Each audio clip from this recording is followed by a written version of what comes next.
don't know about the lighting today. I had this room redone and now it's purple. And I also have my bearded dragon over here with his lights on. So I'm having a hard time getting the lighting right. But hopefully you can see me okay in there.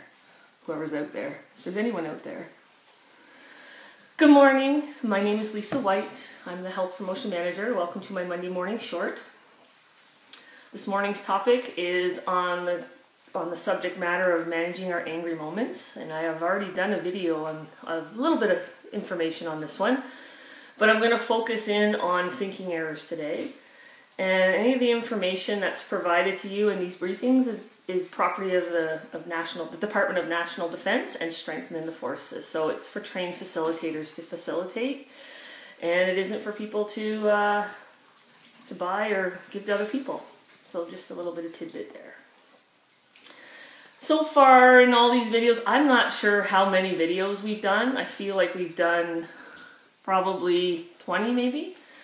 And I know some of my topics are a lot of the social wellness topics. So I've talked a lot about mental fitness, the mental health continuum model, anger mountain. I've talked about thinking skills model. I've talked about communication in the collaborative communication model. Last week I spent some time on conflict management styles, and I've talked about conflict. So I talked about stress, I talked about the ACT principle, so I've talked about a lot of the social wellness content. So thinking errors, I'm going to get to that in a second. That's going to be my topic for today, but let's just sort of get an understanding of where that might fit in. So when we're thinking about managing anger moments and the topic of anger management, we kind of put that in that subtitle.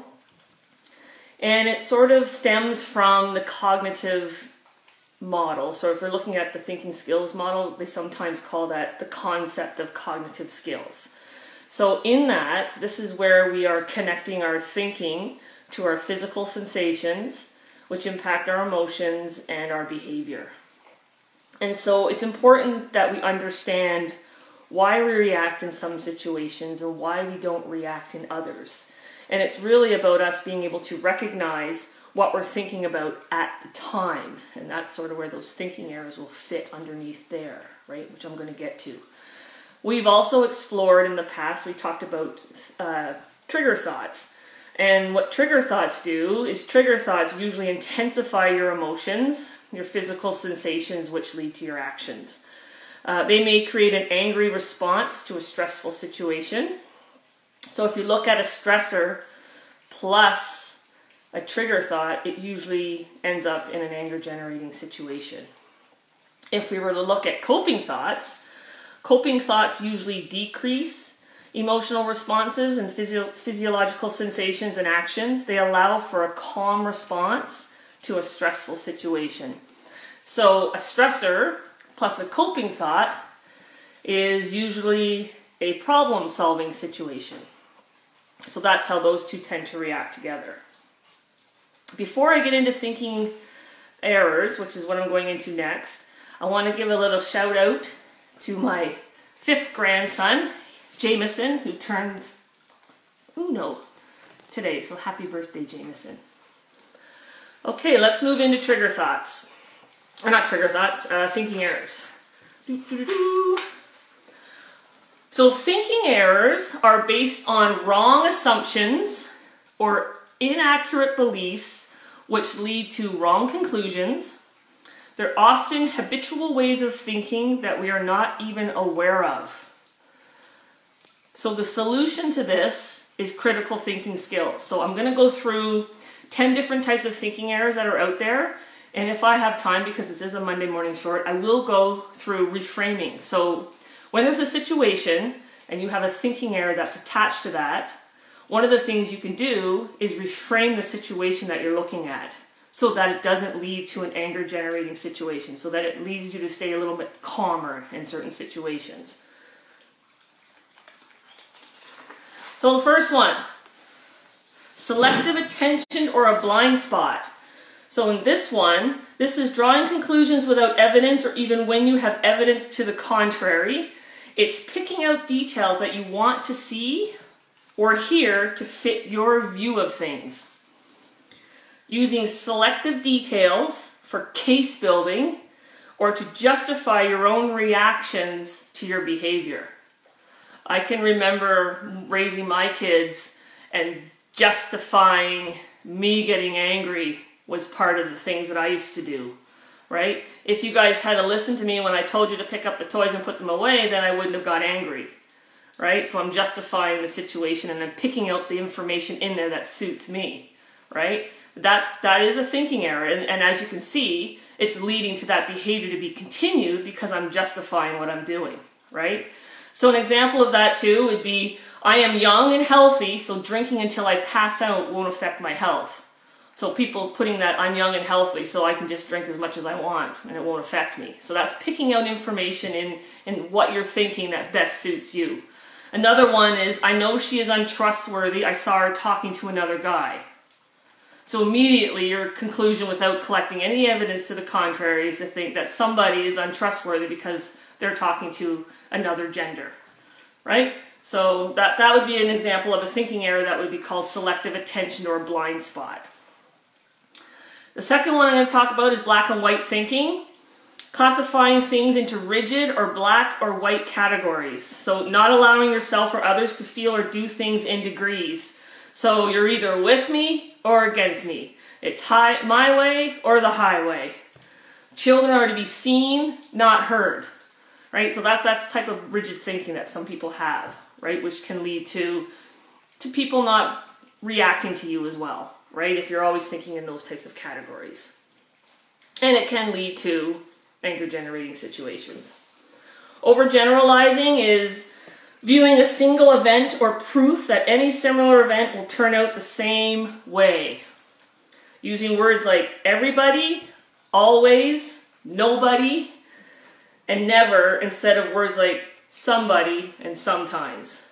So overgeneralizing things. And I'm sure that a lot of us have done this before, right? You always do that. Everybody always thinks this way. Nobody likes that. That's overgeneralizing, right? I'm trying to turn the page here. There we go. These books always give me stress when I'm trying to turn them. Of course, when I go live, right? Oh, there we go. Okay. So here's some examples from the book, right? Women are more sensitive than men, and all police officers are bad. That is overgeneralizing things, because that's not true, obviously, right? So that's overgeneralizing things. Personalizing. And this can be sometimes really hard for a lot of people, but again, it's your perception of the situation, and the thinking error is personalizing things, especially when it's not intended that way. Especially when you are someone who has correct behavior, or if you're a coach or a teacher or a manager and you are trying to correct behavior or get people to improve their performance and you have to give constructive feedback. A thinking error on their part sometimes is that they personalize things and think that you're personally attacking their integrity or their character when you're really just trying to help them perform better. So taking things personally as a threat or insult against you when there is a little evidence to support this. Okay, so it's my fault that he didn't want to go to the movie with me. So again, personalizing something. Someone didn't want to go to the show or to the movie, and now you're thinking, well, that person doesn't like me anymore, right? Because they don't want to go to the movie with me. Or it's all my fault because they don't want to go to the show. They're laughing at me. So again, that is your perception, and that is part of your thinking skills model. When you're looking at a situation and you're determining what you're seeing and how you're looking at that. So if you're thinking that people are laughing at you or talking about you, that's going to lead to physical sensations, a certain emotion, which could lead tentatively to how you behave when you're with those other people that might be laughing at you, right? Or you think they're talking about you. Blaming is another one. Okay, if we can blame somebody, then we can turn things outwards, right, against somebody else. Blaming others, events, or fate to avoid seeing your part in something. So part of communication, part of moving through conflict, part of managing anger is you have to be able to take responsibility for your part in things. And I think that when people tend to do that, the other people sometimes tend to be able to take their own ownership in their part of things, or are able to communicate more effectively with you, or you can tend to de-escalate a situation if you can admit your fault in something and agree to say, yes, like, I am responsible for this piece, and now I want to have a conversation about the entire thing, and maybe the other person will take responsibility in their piece. But again, it's not about them, it's about you, and it's about how you control your thinking and your emotions and your behavior in situations. That's most important, because we're not always going to be able to control other people. But some of these skills, if we learn how to maneuver through some of them, sometimes you can build skills in other people, and sometimes you're able to communicate more effectively. So for example of blaming, you make me so angry. So one of the pills that people sometimes have a hard time swallowing in our anger management class is when I tell them that people don't make you angry. You have a choice on whether you want to be angry or not, right? And remember, we're not trying to, anger is an emotion, and we're not trying to tell you that you shouldn't be angry. It's not about that. It's about how you manage your anger and how the thinking process through that, and how you communicate with the people in your environment, right? How you're going to have conversations with people when you're angry. And what time are you going to be talking to people? At a time when you're heightened in escalation is probably not the best time to talk to somebody when you're angry, because as you know, when we talked about anger management or anger mountain, as we get triggered and we move through escalation, we get to that crisis phase up here. And as our anger goes up, our thinking goes downwards. So our thinking's at its lowest and our anger's at its highest. And this is when we hit a crisis phase. And this is usually when we say and do things that we regret. So we don't want to trigger ourselves to go up that mountain. I wouldn't have gotten reprimanded if it weren't for my supervisor. So again, blaming somebody else for you being reprimanded, right? I'm not saying that sometimes situations could be different that may have not led to something like that, but it's a thinking error when you're constantly thinking that way, that it's somebody else's fault when you should be taking your ownership or your part in something, right? Magnifying the situation, so blowing things out of proportion. Describe things using words like terrible, awful, and impossible. An example of that was, dinner was supposed to be ready at 6, not 6:10. This is going to ruin me, right? So that would be magnifying a situation, is blowing things out of proportion. And I don't know if you've ever been in conversations with people when they're retelling a story and they're magnifying everything to make it a better story sometimes, or they're magnifying things to make it look worse than it actually was, right? So magnifying things is a thinking error. Minimizing things, so shrinking the importance of things. Shrinking the importance of things and minimizing things. You remember when I talked about conflict management styles last week, if you tuned in? Well, the turtle is usually someone who minimizes the importance of things because they do not like to engage in any type of conflict, right? They like to avoid the situation, they like to change the subject. So they're quite typical of falling in their thinking errors tend to be minimizing. Rationalizing by saying things like, all I did was, and it was just, or what's the big deal, right? As I'm reading these out loud, I'm just thinking back to my kids when they were teenagers, right? I can't tell you how many times I heard them say, it's not a big deal, Mom. It's not a big deal. Yeah, it kind of is a big deal. When you think that you can do this, when you can get yourself in this amount of trouble, right? So minimizing the situation. Missing his birthday didn't bother him. He didn't look scared when I raised my voice. Okay, just because someone didn't look scared when you raise your voice doesn't mean that person wasn't impacted by you raising their voice. Again, that's minimizing. It's a thinking error. Must and should. Placing unrealistic demands on yourself, other people, or the world. For example, you must always be in a good mood. I mean, that's not realistic, right? You should always include me in your coffee runs.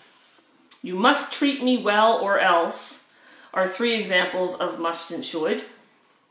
So using that word as always in there is that's another thing that we want to pay attention. If you're using the always word, that can lead to a thinking error.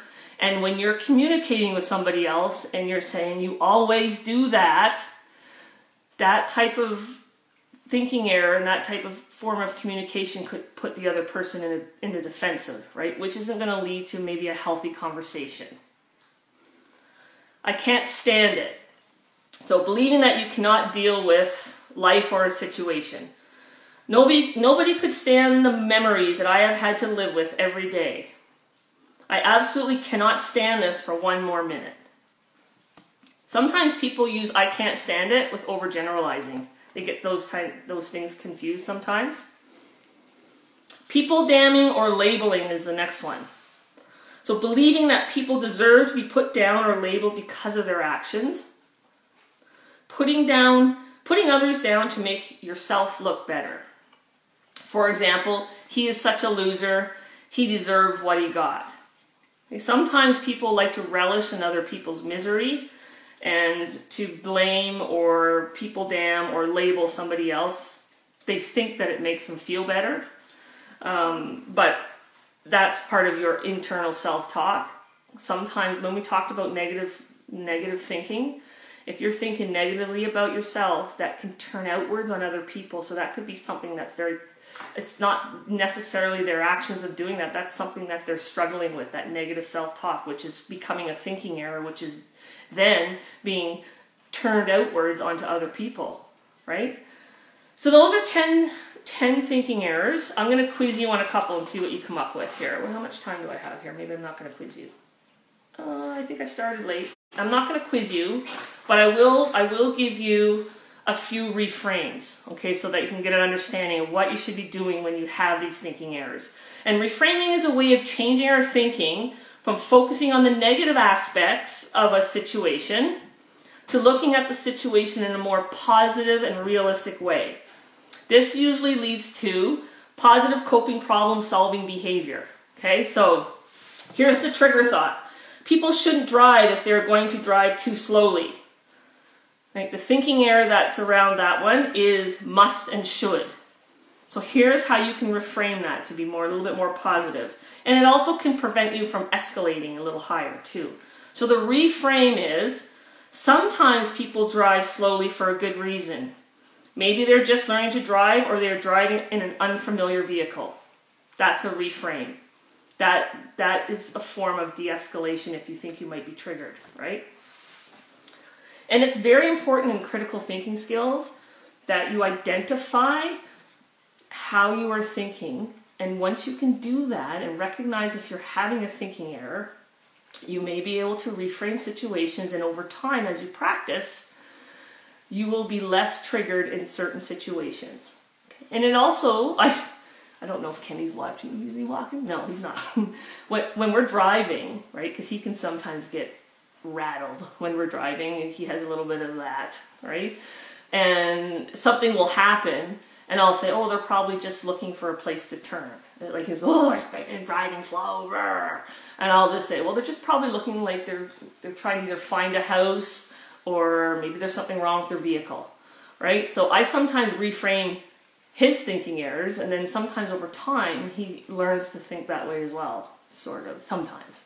But anyway, so it's a way to help the people you're around reframe some of their thinking errors, and that sometimes can be helpful. Here's another one. You're an idiot. You're always messing things up. Okay, so that's a trigger thought for somebody. Of course it would be, right? The thinking error is labeling here, right? You're an idiot or people damning. And the reframe is, it was an accident, people make mistakes. The next one, trigger thought, he did that on purpose. Thinking error, personalizing and blaming, okay? The reframe around that is, I do not have to take what he did personally, it's probably nothing to do with me. Okay? So personalizing or blaming. Okay, remember that just because something has happened or you're seeing something or somebody talking or whatever it was before doesn't necessarily mean that they're talking negatively about you. Or you don't have to always take things personally, right? It's not everyone said that it's not personal, it's business. right? In other words, I'm trying to tell you this because we need to move forward in something, and it's just that our performance needs to change and we need to go this way, right? Trigger thought.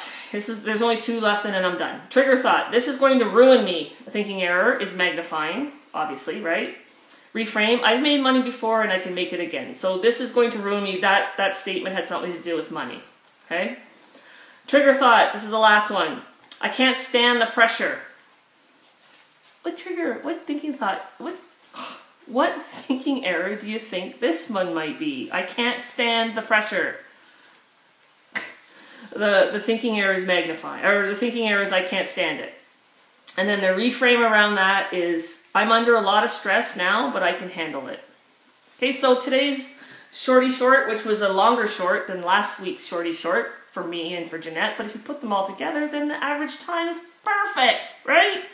So we talked about thinking errors today, and if you tuned in, sweet. If you didn't get a chance, you get to see this later, great. If you have any questions, please reach out to us on our Facebook page. Jeanette is up on Thursday, and she will be talking about smoking cessation and the Butt Out program.